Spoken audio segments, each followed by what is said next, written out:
প্রবল বৃষ্টিপাতে পাকিস্তানের বেলুচিস্তান ও খাইবার পাখতুনখোয়া এবং রাজধানী ইসলামাবাদ ও রাওয়ালপিন্ডিতে ঘরবাড়ি ধস ও পানিতে ডুবে অন্তত ১৯ জনের মৃত্যু হয়েছে।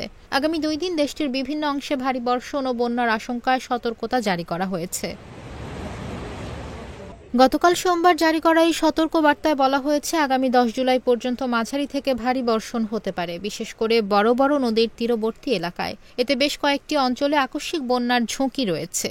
এই সতর্কতার পরিপ্রেক্ষিতে সম্ভাব্য দুর্যোগ মোকাবিলায় জাতীয় দুর্যোগ ব্যবস্থাপনা কর্তৃপক্ষ এনডিএমএ ও অন্যান্য সংস্থাকে সর্বোচ্চ সতর্ক অবস্থায় থাকার নির্দেশ দিয়েছেন প্রধানমন্ত্রী।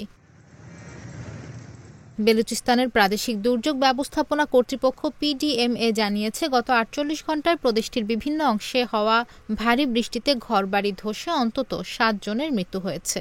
প্রদেশটির অন্তত ২২টি জেলা বৃষ্টিতে ক্ষতিগ্রস্ত হয়েছে।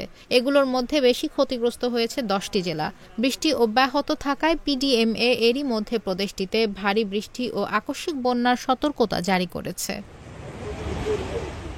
পাঞ্জাব প্রদেশের রাওয়ালপিন্ডি ও রাজধানী ইসলামাবাদে ৩ শিশুসহ অন্তত ৬ জন ডুবে মারা গেছেন বলে জানিয়েছে পুলিশ ও জরুরি বিভাগ।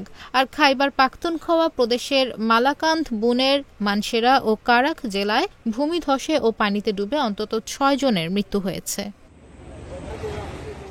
বৃষ্টিপাত অব্যাহত থাকায় আগামী ২ দিনের জন্য দেশটির বিভিন্ন অঞ্চলে ভারী বৃষ্টি ও বন্যা পরিস্থিতির সতর্কতা জারি করেছে পাকিস্তানের national emergency operation centre NEOC।